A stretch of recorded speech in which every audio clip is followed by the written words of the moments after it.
The Wednesday week is sponsored by Michael Constantine Wealth Management. We bet you can't find a financial advisor closer to Hillsborough Stadium. Hello, good evening, and welcome once again to another episode of the Wednesday Week. My name's Dan Fudge, and joining me tonight, we've got John, Blair, Stevie, and Ben, and we're going to make sense of an absolute gold glut that happened at the weekend. First, I wanted to set off by apologising to North Yorkshire Owls, who gave me a right load of abuse on the interwebs for not mentioning the departure of Sam Hutchinson. And today, because it's his birthday nonetheless, I thought I would go, we are going to miss you, Sam, and happy birthday. So I thought I'd get that out of the way. So my apologies. But in the meantime, now, not really a lot gone off apart from the game that's happened at the weekend. Now, Blair, we got off to a good start, didn't we? Fantastic start. It one of them things. It was like, I have this ability when I slag a player off, he'll instantly score or do something good. And then Marvin Johnson, he looked slow in the first 5 minutes.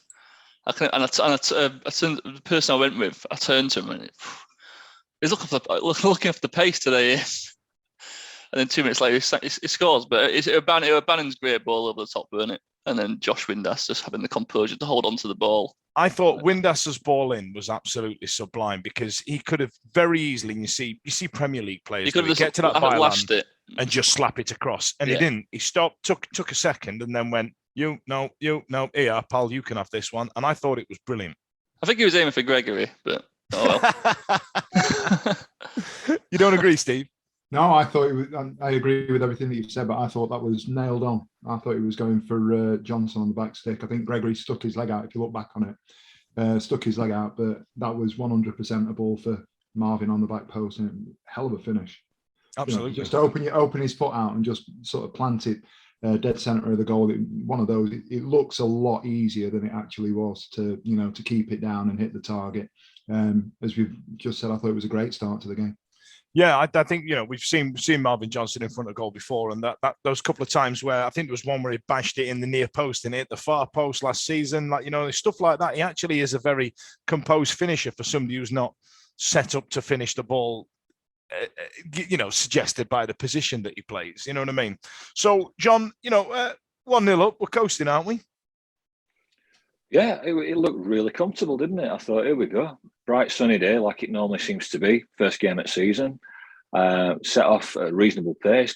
Start to peg them back a bit. Got his noses in front.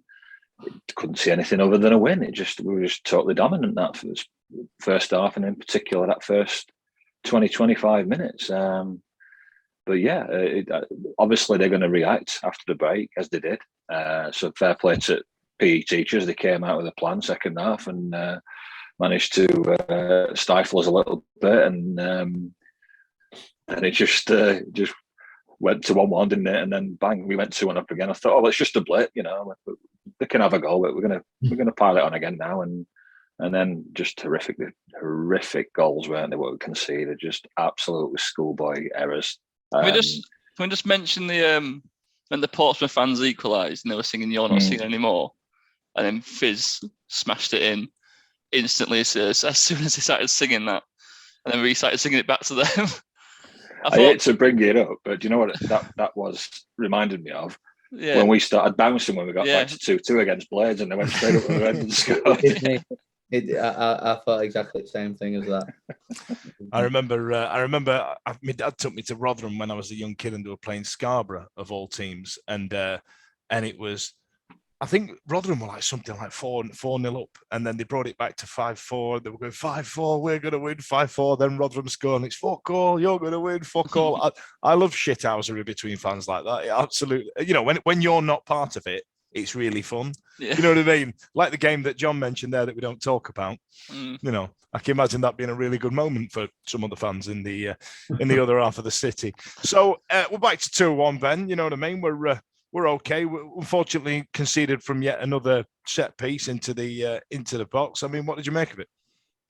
Well, all three were the same. Want the pretty much very similar goals to concede, all three of them. I think all three of them were free headers, or at least a free man following it in terms of the second one. And I know we're going to talk about him, but David Stockdale got dogs abuse, and for the life of me, I don't know why. The first one, I think that's the one that people seem to think that he should have done better with. It's a free header. It's a decent header, and it's right in the corner. I think he gets fingertips to it, but he can't really blame his door for that one. The second one, he's tipped it onto the bar to start with. It's an half decent save. Again, some will say that he should. Yeah, and Hunt just stops running then, doesn't he? Like Hunt just Yeah, stops. Hunt and Byers have switched off, and the lad just follows it in for the goal. And then the third one, there's nothing any goalkeeper can really do about that. It's the freest of them all, and he's about 5 or 6 yards out, and it's past him before he knows it. So it's defensive errors. I mean, it's disgusting, the third one. There's been a lot of talk about Iorfa, and rightly so. I think a couple of them were his fault, not picking up. There's been talk about actually stopping the crosses at source, and that didn't happen enough. But other than those 3 errors, which are individual errors, I don't think we did too much wrong. I didn't come away from it actually feeling disappointed, to be honest. No, I didn't even know. You weren't concerned about conceding set pieces a hangover from last season that we had? Yeah, I am. And people are going to be blaming Darren Moore for that. But again, he can't legislate for his centre-half not picking men up. That's not his fault. You can do all work on training ground that you want, but if they're not going to... that's not the manager's fault that they've not done that, in my eyes. You can work on it all you want. And I'm sure they are working on it. I'm sure that they have, because there's been that much talk about it, but that's down to the players themselves. It's nothing to do with the manager. No, it looked like they're supposed to be man marking, but they were zonal marking because they were given that much space to some of the players. That third goal, when he's allowed to trap it, get his head up, put a cross in, find a free man 6 yards out, bang for their third goal. I mean, like you said, Ben or Blair, that was a really truly awful goal, by far the worst of the 3. Well, it was, because he was the only Portsmouth player in our box. We had all 3 centre halves in our box. Like, why not one's touch tight? Again, is a joke. And then why didn't even anyone putting pressure on him to put a cross in? It might be Johnson to try and put a bit of pressure on it. It might be Fizz not get tracking back, or Bannon not tracking back, or Byers not tracking back on that one. It was just criminal, really. Like, you know what I mean? It really was like a FIFA goal. It was just like when you're playing someone crap.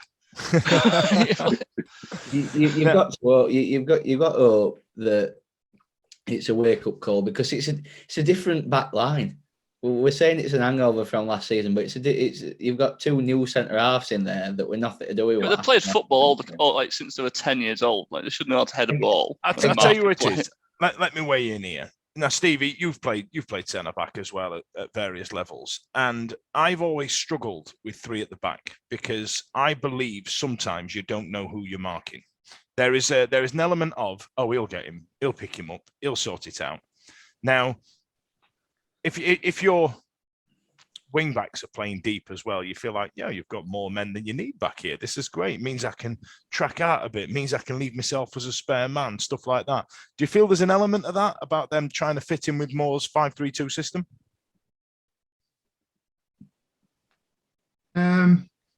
Possibly. I think that there's clearly an issue. I don't know if it was a hangover from last season. I'd echo what Ben has said. I think we've lost you there, Steve. So sorry, Steve. I think I lost you there, pal. You said you'll echo what Ben says. Sorry, I was saying I'll echo what Ben says from a point of view that it was potentially a needed shot in the arm early in the season to sort of give us a wake-up call. My concern is, I've said it privately. We waxed lyrical over the summer about the signing of Ben Hennigan. I thought he, against in the pre-season game against the Spanish team, I thought he looked really, really good, particularly first half. I didn't think that much of him on Saturday, if I'm honest with you. And I know that might be controversial, and it's probably going to buck the trend in terms of opinions of people here. I don't see him as being a promotion backline leading centre half. He's what you call a shit kicker, Dan. And I think there's a reason that Wimbledon had him in their team, and there's a reason that Wimbledon finished where they finished last year. I think there were times when their centre forwards who were steady. There were nothing sparkling at this level, but he were running in treacle. And there were some of the headers. It got to a point where there were phases where he's heading the ball, and I'm thinking, a man of your size and stature needs to be heading that ball 10, 15 yards over the halfway line. And it was just contact and the ball was dropping. I thought he could have headed the ball better for the first goal, the free kick that went over. It was him that sort of sliced it off the back of his 50-pence head, and it went out for the cross that came in. So I don't know if it's a formation issue. We'll probably get onto Iorfa, and I know that I'm probably the biggest fan of Iorfa on the podcast, but I can't defend the man on Saturday. I'm not sure he was right. I don't think he was 100% fit. They were giving him gels, they were giving him rubs, they were rubbing him down. Was he fully match fit? Probably not. The bigger concern is if he's not match fit and they give him 90 minutes, what does that say about Vermeer and anybody else that's on the bench? Was he there to offer that sort of pace at the back to the other two? I don't know. I don't have an answer.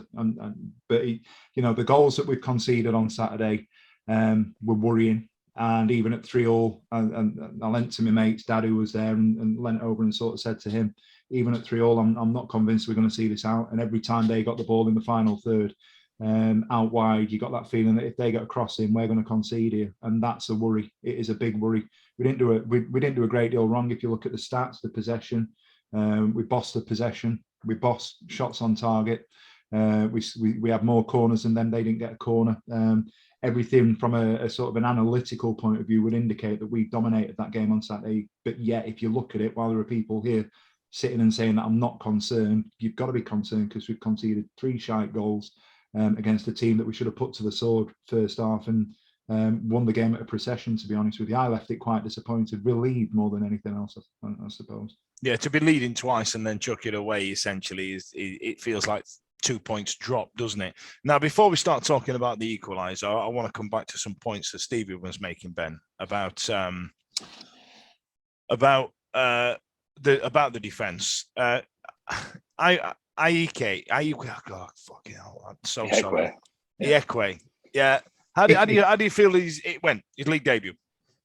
I thought he was probably the best of the 3. I think we said that in the group chat. The surprise for me, slight surprise, a bit on what Steve has mentioned about Vermeer. Well, what's it say about him? Well, sure, we mentioned it in the preview that, well, I think I had that about him being the left-sided centre half, the out and out left-footed centre half, and again it showed in first half for me that you're playing Iekwe there that's right-footed, and through no fault of his own, I felt we struggled again to get out down the left-hand side to Marvin Johnson a few times, just because he's having to bring it back onto his right foot to play the pass. And it could have cost us when Stockdale got fouled in the first half, when he took it past the Portsmouth striker. Iekwe's got the ball, and had he been a left footer, naturally, it'd just been a pass it to Johnson and would have been out down the left-hand side. As it was, him being the right foot, he's had to go back to Stockdale and put him under pressure.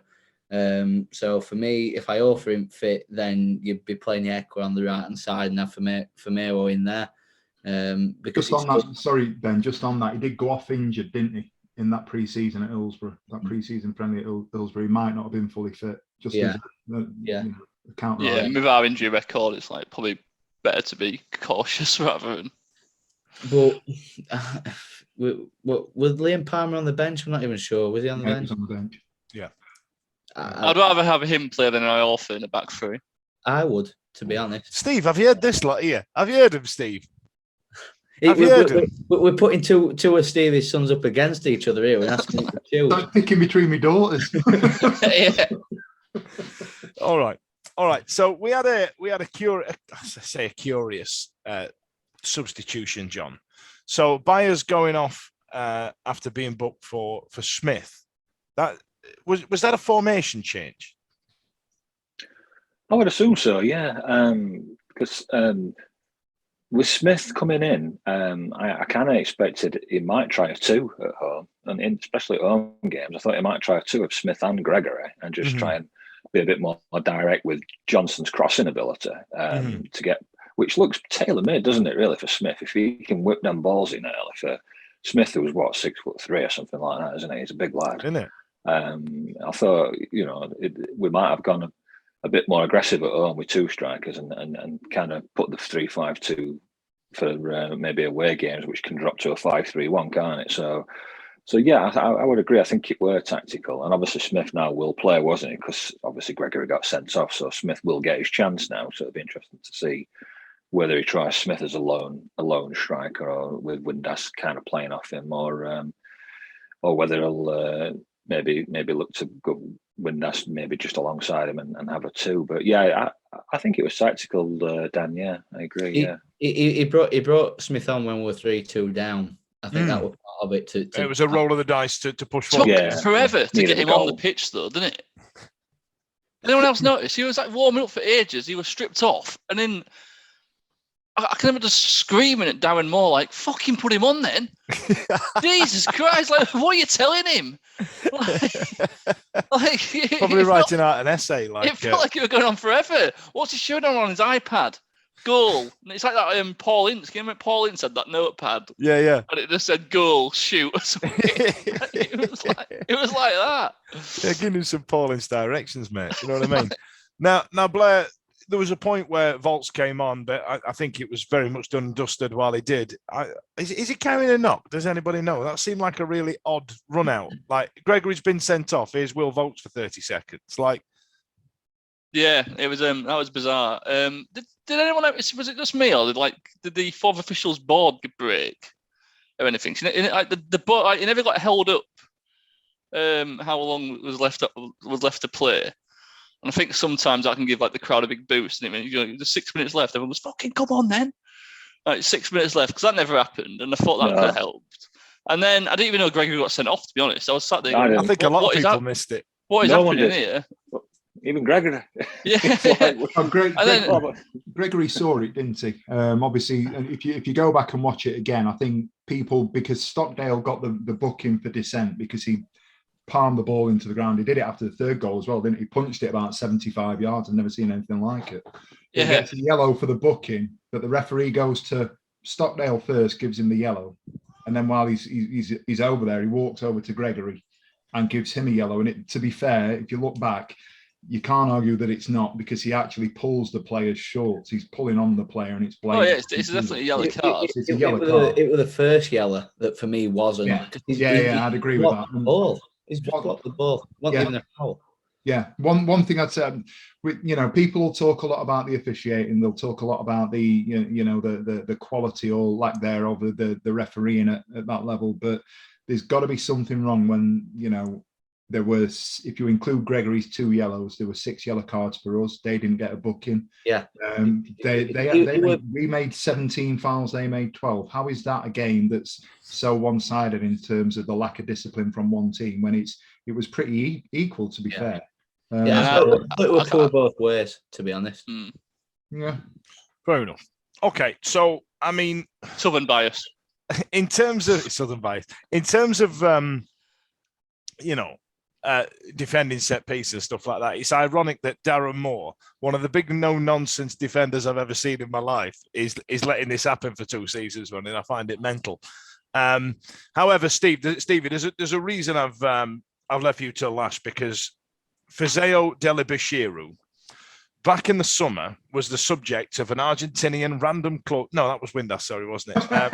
It was a subject of a bid that never seemed to happen, for £1 million or something, and the amount of people online went, "Get Buddy rid then, Jet Buddy, we'll be all right," like, you know what I mean? Because obviously we know the books inside that, you know what I mean? We've read a couple of tweets from Kieran Maguire, and you were one of the naysayers of that entire thing, saying, here's a young talented footballer here, and he's not had an elongated run in the team, and there has been times where he's come in and he's been magnificent. And then there's other times he's come in and not stunk the joint up, just kind of, not exactly 100% performed. He's chucked out a 6.57 as opposed to, what we know he's capable of. But those were 2 very well taken goals, especially that 3rd one. Pick that out. So I'm going to give you a soapbox now, Steve. Weekly soapbox. Weekly soapbox right now. Steve's soapbox. Yeah, I don't. The first point around people talking about him cashing in on him when this alleged Blackpool interest arose. I don't get it. The reason I don't get it is that we've got a player here who is raw and has got a lot of potential. I don't think anybody can argue that. I don't think anybody who was saying that, we could potentially cash in would argue with that.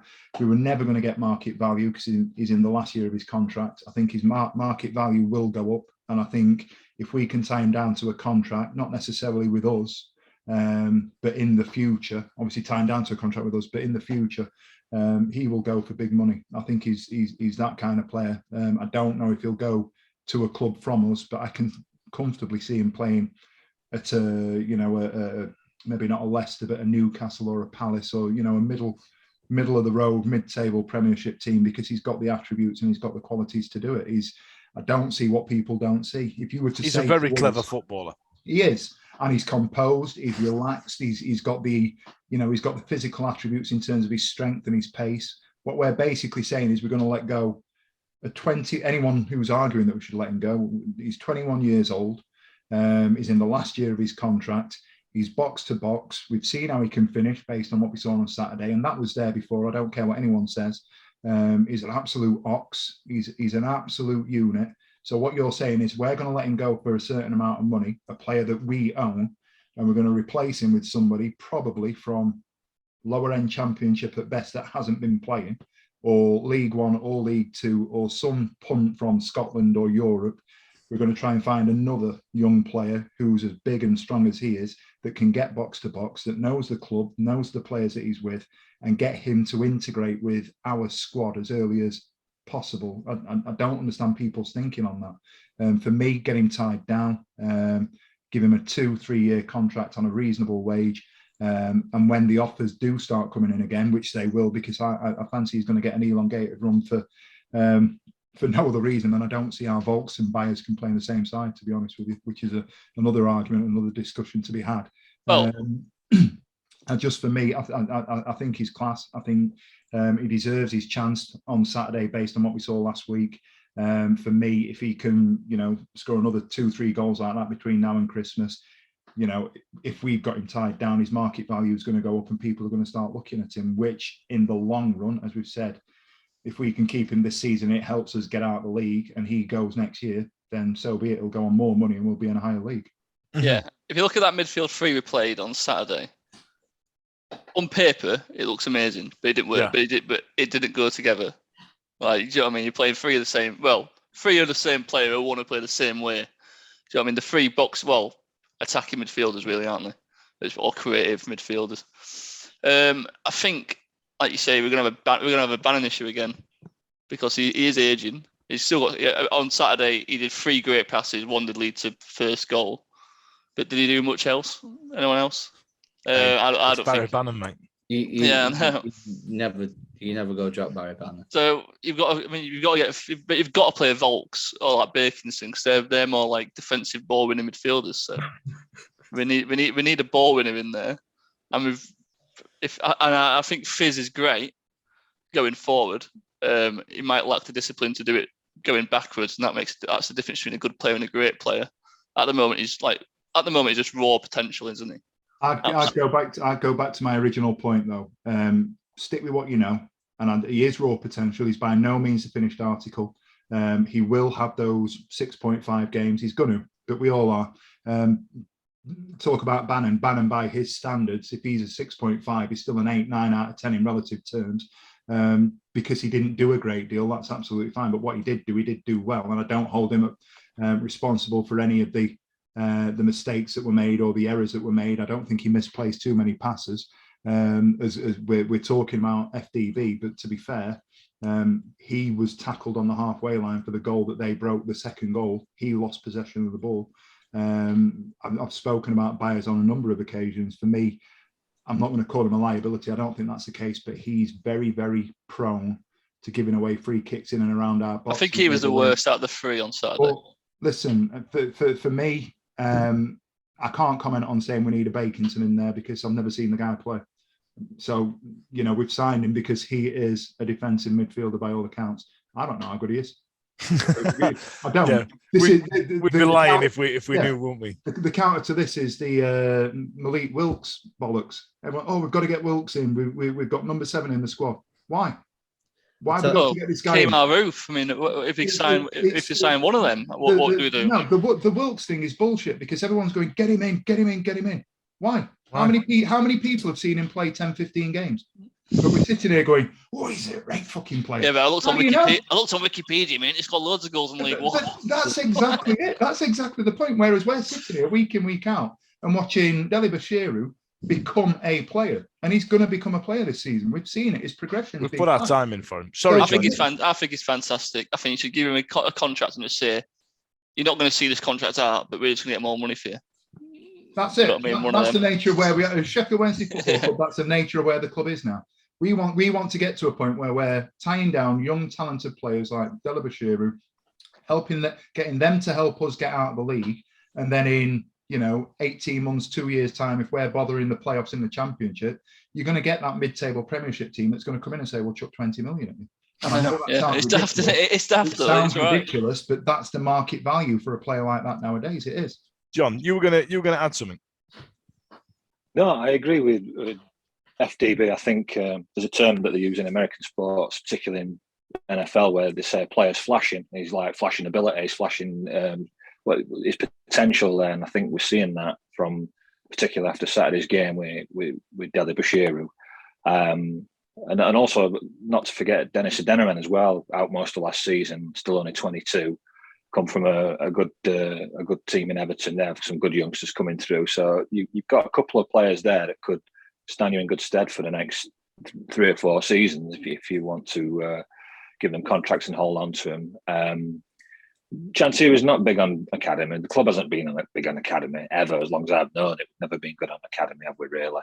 You've had odd player come through like your Beavers and Liam Palmer came through academy and he's still with us, hasn't he? But predominantly we've usually had success from younger players from other teams' academies. So like Glenn Whelan from Man City and then bringing Brunt across from wherever we got him.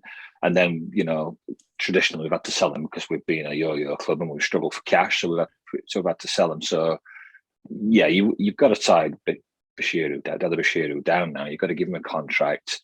And his value will only go up, and he's going to be a shoo-in for the MK Dons game as well after Saturday's result. So I agree with Steve. I think he's going to be a baller.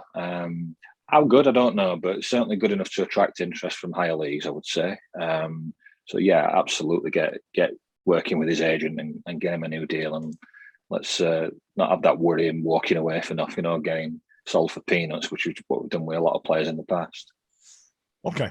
Okay, so the game finished 3-3. It was a bit of a roller coaster for us all. Some of us have taken away feeling in a good mood, feeling positive. Some of us have taken away feeling like it's 2 points dropped. That's what draws are, essentially. And it is the first game of the season. And I think you'll find Dan Fudge called it on last week's show that because it's the first game of the season, we're probably going to have a score draw because that's what we do. So Ben, I don't know if you had the opportunity to look around some of the other scores in the league, but there was some that stood out to me. So, for example, Forest Green winning away at Bristol Rovers, not something they've done before. Don't get me wrong, but then you've got Bloody Derby winning, but they beat Oxford, which I think is a decent scalp given how well they played last year. Barnsley lost to Plymouth. Wickham absolutely smashed Burton, which was to be expected. But I didn't have a bet rocking all day because obviously I know League One football more than I know the other leagues. And after losing a shit ton at Goodwood because of Ryan Bloody Moore, don't get me started. I didn't win any more money over the weekend. Now, in terms of those first fixtures, do you reckon, Ben, that's indicative of who the bigger clubs are in terms of this league? And do we need to be wary of some of these teams, some of the old faces or new ones? I think we're going to see the similar teams up there. To be honest, you've said about Wickham, I think they're going to be top 6 as they were last season. Derby probably going to be top 6, top 8. I won't read too much into it. It seemed like a fairly even game. It's a good goal from Conor Hourian, to be fair. But nobody's really gone and hammered anybody. Like I said, the only really the Wickham one against Burton. There's nobody that's really gone in and put that sort of 4-1 against in a game that's got two teams that you probably expect to be in the top 10, you probably look at our game with Portsmouth as being the standout with a sort of number of goals in it, and probably Portsmouth are going to be top 6, top 8. I still don't think there's anyone to necessarily fear. Plymouth probably go be up there. Like I said, probably the same face. I don't think we'd really go see anyone new. Oxford, despite losing, they're probably going to be top 10 somewhere in there. I won't really say too much else on that. Fair enough. It's still early days. I thought I'd get 10 minutes out of it on that. The one that might have stood out a bit more with Cambridge beating MK Dons. Yes, that was one I was going to come to. That was the main one I wanted to speak about. Yeah. So yes, Cambridge beating MK Dons. We've got them at the weekend. MK Dons are up there and thereabouts, in the playoffs last season. They must be furious with that result, right? It's the players they've lost. They lost Scott Twine. They lost Harry Darling that you've seen score that goal against Rotherham. Who else? Troy Parrott, obviously they only had on loan. That was the sort of spine of their team, really. To keep the manager, Ben, because he got a lot of interest as well, didn't he? As far as I know, he's still there. But that's the spine of the team that did so well, like Darling, Twine, Parrott that scored against us.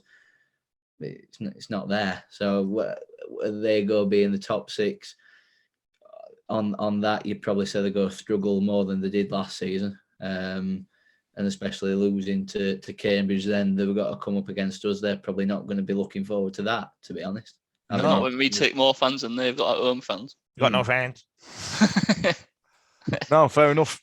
So yeah, I think this weekend's going to be interesting. We'll come to that in just a second. So Blair, going back to the Portsmouth game, were there any? I don't like talking about negatives, but I think what we'll do the diplomatic way of saying it by sort of saying, is there any player that was on that pitch on Saturday that underperformed up against how they can usually? I mean, we mentioned Iofa earlier, for example. Yeah, it's between Iofa or George Byers, isn't it? I mean, like Simon, before George Byers had a great game. To me, I thought he didn't do anything. And then Moore took him off, so I thought, I know what I want about. But yeah, so I think it's between them two. I mean, but like I say, it's first game of the season. We do read too much into it, don't we? Like, Man United might school whoever they've got on. I think they've got Man United might win on Saturday, and that's it. Then Ten Hag's the new Ferguson, isn't he? Do you know what I mean? The media just go mental. Yeah. So I think like you've got to get it 10 games, haven't you, before you make any judgments. I think my wild prediction would be Wednesday will go up, but Darren Moore won't be the manager by the end of the season. Whoa, Steve, what are you going to say about that?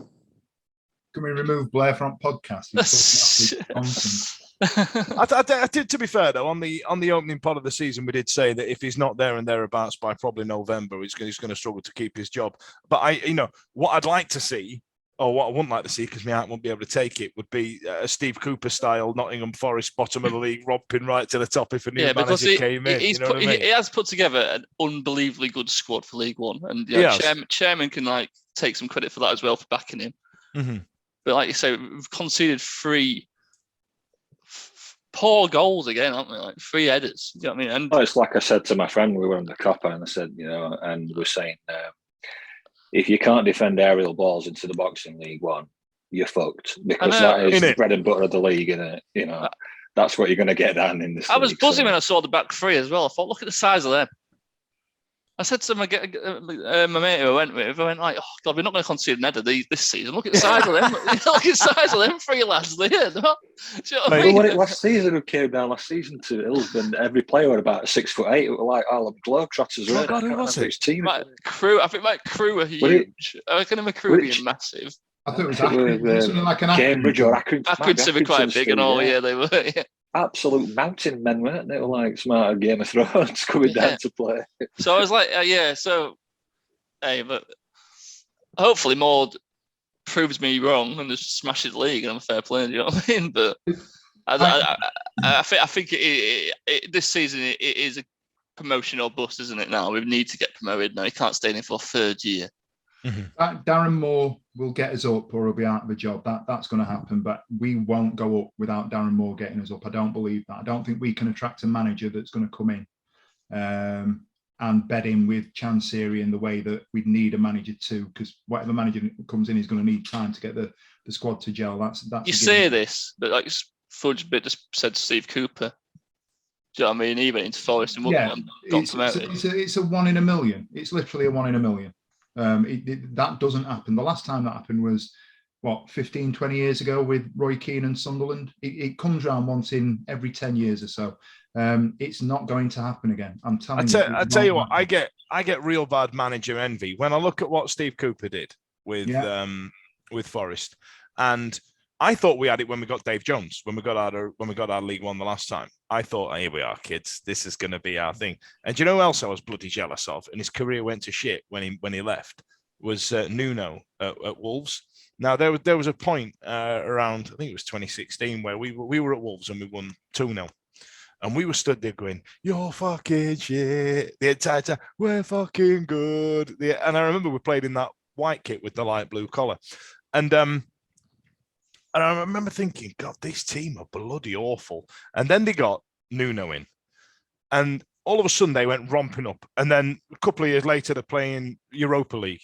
And I thought, Jesus, we had Carlos Carvalho, who got us so very close. But we never got a Nuno. And then after that, Josh bloody Lukai. Like, where did we get? What the crap in Jesus was that? Do you know what I mean? That was just championship football. Isn't it? What is he doing? Interview. I've never seen this league. But Norwich get Daniel Farker, and then Daniel Farker. We go get fucking. Farker started off looks like Scatman John. He didn't get nothing. He did do nothing in his first year, but then he's been promoted to the Premier League twice. Yeah. You know what I mean? Like I do get manager envy quite a lot. Now, Steve, we talked about Iorfa earlier on. You know, a lot of people calling for a Z. Surely it's too early to start chopping and changing the bloody defence already, right? Normally I'd say yeah, but I can't see how, having conceded the goals that we've conceded, I can't see how that back three starts again on Saturday. I don't, Good Lord. Iorfa. Is this a call for LP2 to get his boots on it? Is this what you're saying to me? Listen, if it's a call for Liam, it's a call. It's lighting the beacons. It's like. You know what I mean?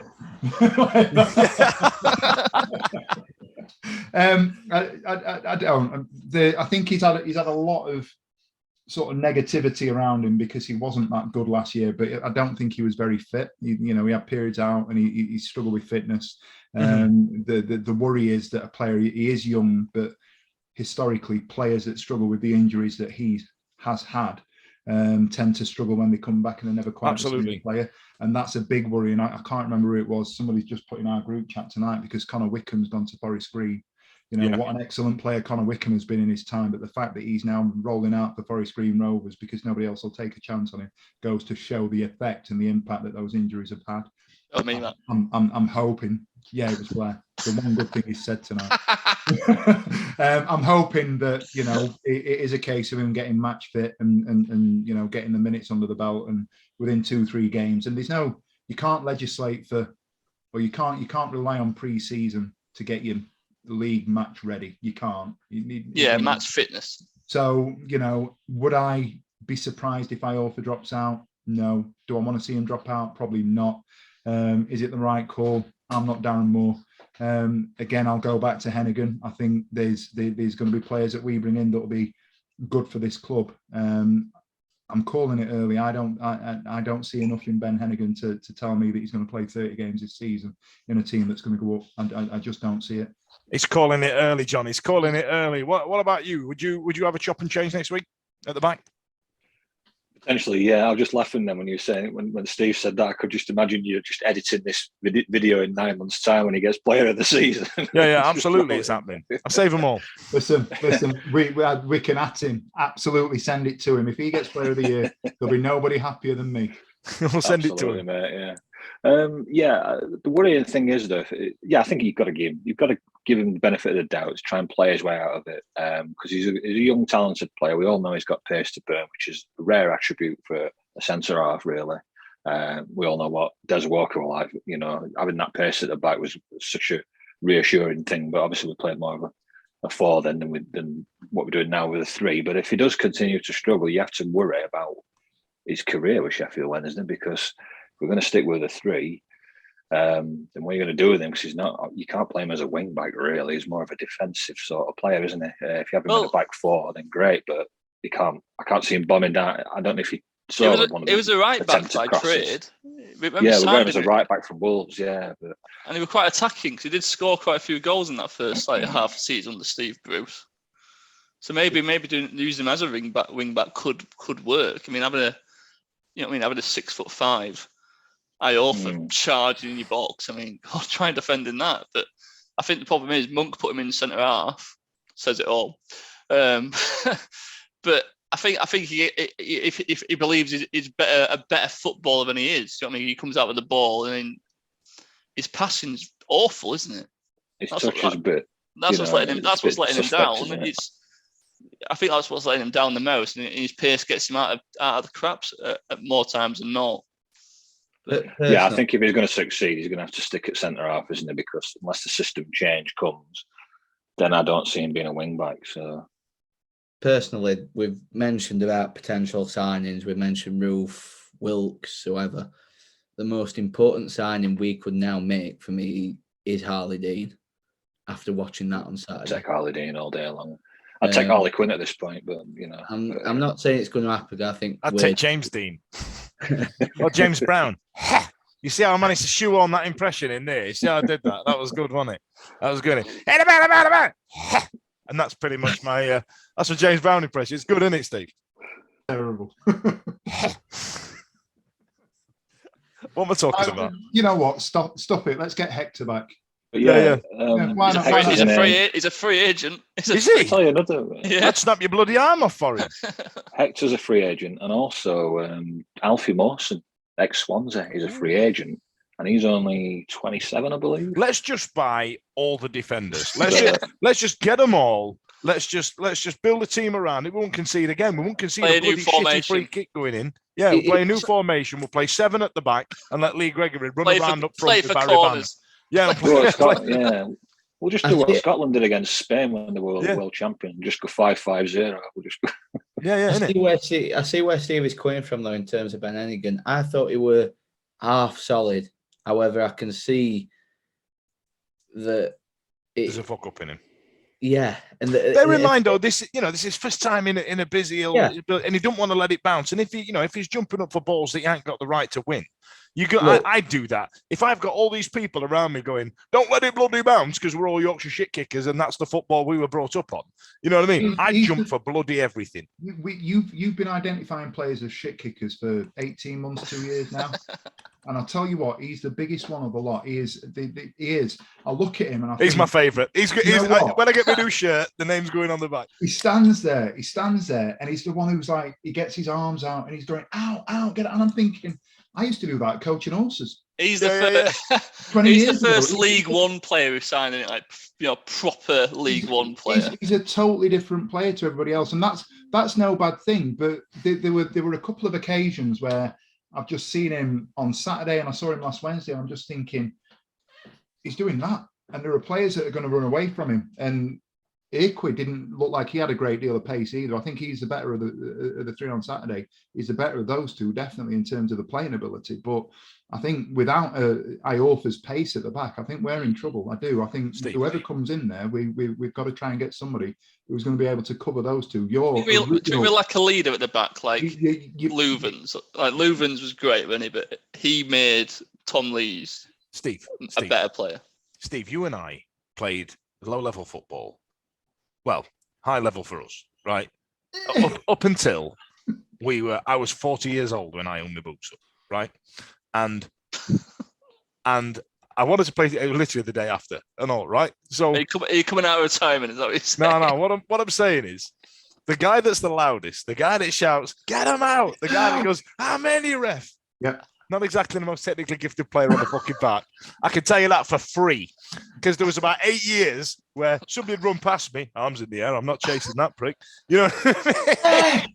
Ref, how many, ref? Come on. So we all know what the bluster looks like. We all know that you're just trying to shout your way out of us getting on your shit, but we've seen you, Hennigan. We've seen you. We've been seen on day one. But let's hope it sorts itself out. Look, I'd rather have him there than Dunkley. It's an improvement, but I'm not sold on him. I'll tell you what, Dunkley Jay has Dunkley- ball better than Hennigan. Jay Dunkley's a I'll fight you decent for that. signing for Shrewsbury, right? I'm not imagining that. No, he'll do great for them because he won't have the pressure of a Hillsborough crowd. No. All right. Well, we'll look forward to playing them as me. All right. So, sorry, a bit of windy pops there, kids. I'm having a Fanta lemon. I'm off to Spain tomorrow, so I'm getting the taste back. It's going to be vodka Fanta lemon for 3 days. Up the bloody ticks. Right then. So, MK Dons at the weekend, Jonathan. Is it a John stag Delo. do? No, I'm literally going there of my own volition, so that's fun, isn't it? So, fucking hell, John. Milton Keynes coming up, lost at the weekend. Are we going to batter them? What are you saying, Trev? Well, obviously, as you rightly said, they lost at the weekend, so their first home game coming up, so they'll be looking to bounce back from that. Our first away game, obviously, we just come off back of what felt like a loss to many fans, and conceding 3 goals in the process. So I'm not overly confident of a win on this one, Dan, I'm afraid, even though they've lost some players. I think it's going to be a draw, which leaves us with 2 points after 2 games and more sort of grumblings from certain sections of fans. Not me, because it's too early, but yeah, I think MK will be looking to bounce back, and I think we'll probably draw. I'll go 1-1. That's weird because I've written 1-1 as well. Blair, what are you saying? I can never bet against them. They're going to win 7-0, mate. All right, 7. Have you got a sensible guess to put in? Realistic. I think. Again, you can only go by paper, can't you? I mean, that's what predictions are, like going by paper. Like Ben perfectly put how many good players they lost this in the summer, and you can't replace them because they had all them on loan. So to find loans of the quality of what they are, I think Darling might have been their player, but I think all the rest was Twine their player as well. Yeah, Twine was fine game. But the other two, like Powell and Corbinu as well, he did all right for them. They were loans, weren't they? So to find quality loans like that and get a second season running is difficult. Wednesday should win. The Sheffield Wednesday we're talking about. Yeah, but I'm going to go 2-0. 2-0 to the Wendy. Now, Blair mentioned a good point there, Ben. Darren Moore kind of said in the papers last week about loans. I think he's tried to get more players on a permanent contract, trying to smash the free transfer market, stuff like that. Do we need a couple of loans? Are we missing? Are we a bit shy in any position? I'd take Harley Dean on loan if we needed to. But he went in the Birmingham squad for whatever reason. I think he played some at pre-season games, but he doesn't seem to be getting his way back in there. And I don't. Well, he fell out with Lee Bowyer, didn't he? And then the new gaffers put him in the pre-season. Yeah. And then when it came to matter, he didn't bother. So to me, it doesn't seem footballing. I don't think it's anything footballing with him at Birmingham. I think it's more. He just wants to get out. Matter of personalities. And I think they'll just try to get him out, to be honest. And if we can, we've got to try, because we've spoke at length about Hennigan now, whether he does prove to be good enough or not. If you bring Harley Dean in, he don't play, because Harley Dean plays. And we say about players that we've seen and we can't judge if we haven't seen, and we've seen him and we know that he's good enough. Yeah, to be fair. So, yeah. Him and Michael Hector. We'll take them all back. Yeah, I think there's just a problem with Dean is just he's rumoured to be on 30k a week, isn't it, at Birmingham? So they're going to have to do some jiggery pokery if we want to get him back out. Yeah, there's going to have to be some proper maths on that one. So go on then, Ben. How do you reckon we're going to go fair against MK Daniels? 2-1. 2-1 to Wendy. I'll tell you what, they're optimistic bunch. Steve, bring us home with a 3-0 loss. Come on, pal. I think that's more likely than us winning, to be fair. I think they're going to want to. They're going to want to bounce back. They're going to want a response after last week. And I agree with most of what's been said around MK Dons. It's going to be second season syndrome, and they're not going to be as good as they were last year. But they've signed Will Grigg, haven't they? Will Grigg's gone in. Bradley Johnson. Yeah, Bradley. Oh, Bradley Johnson. Yeah, Bradley Johnson's in there, but he's 36. I'll say he's $1 million now.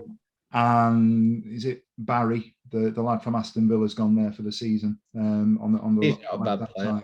Yeah, he's decent. So we're talking about them losing players. They've got players that have gone in there. Goes against everything that I'd say at this stage at season. I do worry that the pressure will be on if we don't win on Saturday for more from a vast majority of the Wednesday fandom. I'd take a point on Saturday. I would. Saturday afternoon at MK Dons, I'd take a point. We've got some big games coming up that we should be going out there and win. I think the game after that is Charlton. The first, I know we probably all thought it when the fixtures first come out. If we can get through to October in top 6, we're doing all right, because the first, 8 games or something, we played the majority of the teams that you would expect to be top 7, top 8, with I think Forest Green thrown in there as well. The rest are all like we got coming up after that: Peterborough, Charlton, Peterborough. We played Portsmouth, MK Dons. Dog and Partridge. They've got them coming up later. No, you're right, Ben. Looking at it, on paper, those first set of fixtures, like you said, they're the teams that are going to be in and around where we want to be, aren't they? So we've got an easier run from I think it's sort of late September, October onwards till about December, to be honest. That's where you're looking to start picking points, 3 points up regular. But we've got a tough first. Our season's in blocks. Yeah. It really split in sort of 4 or 5 blocks of difficult patches and what you'd expect to be easier patches.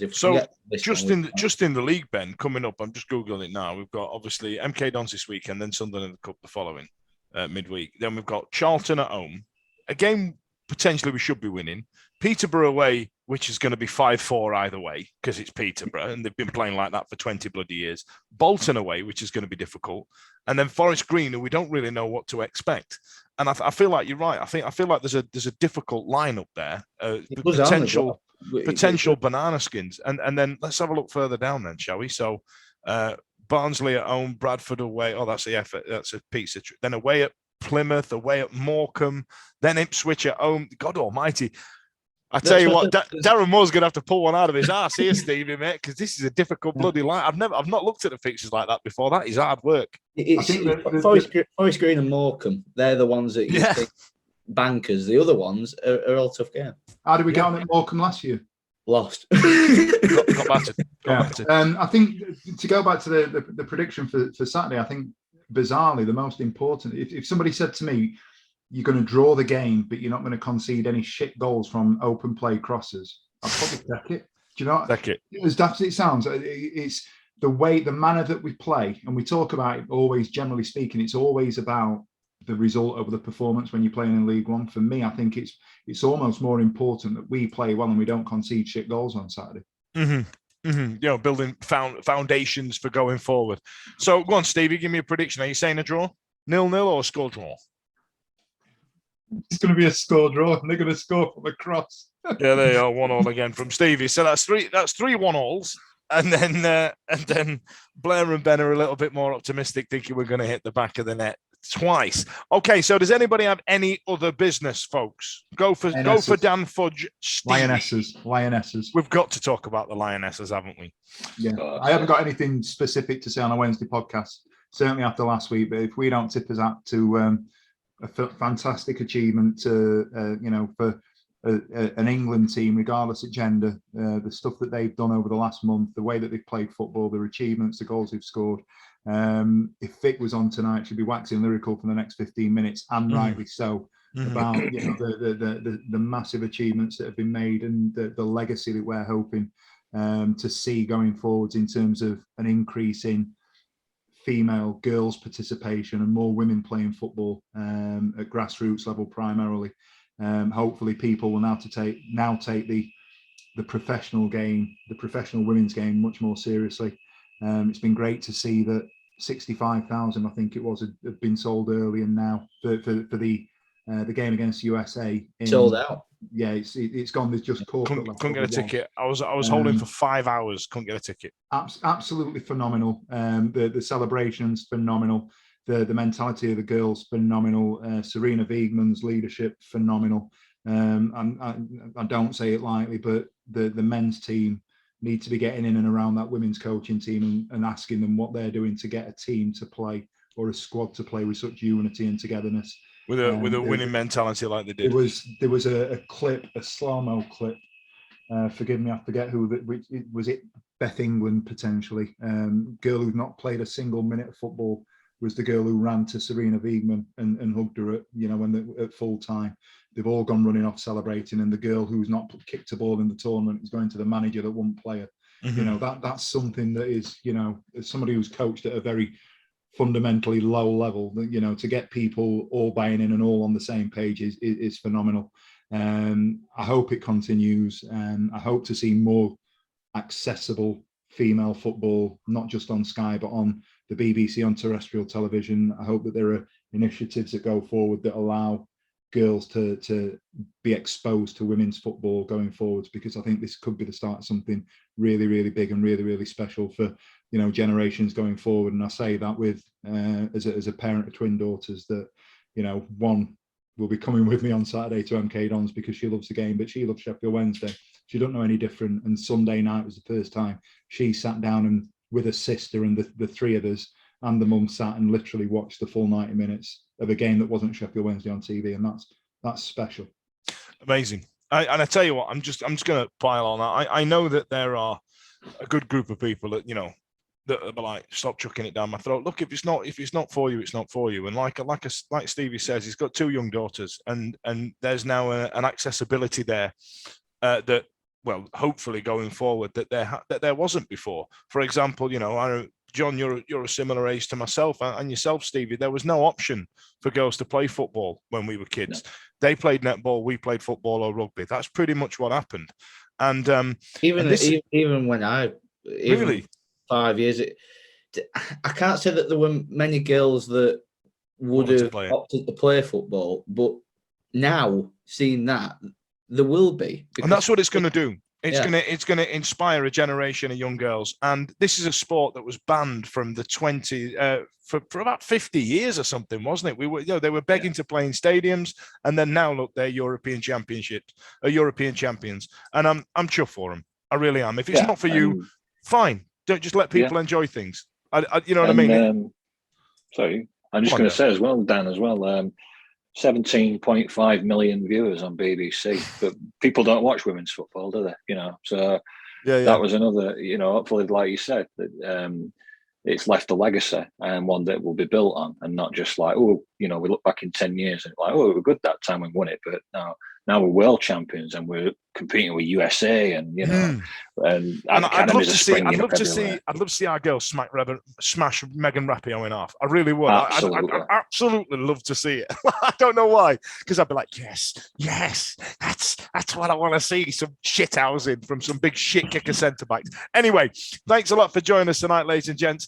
Have a good time on Saturday. See you later. The Wednesday week is sponsored by Michael Constantine Wealth Management. We bet you can't find a financial advisor closer to Hillsborough Stadium.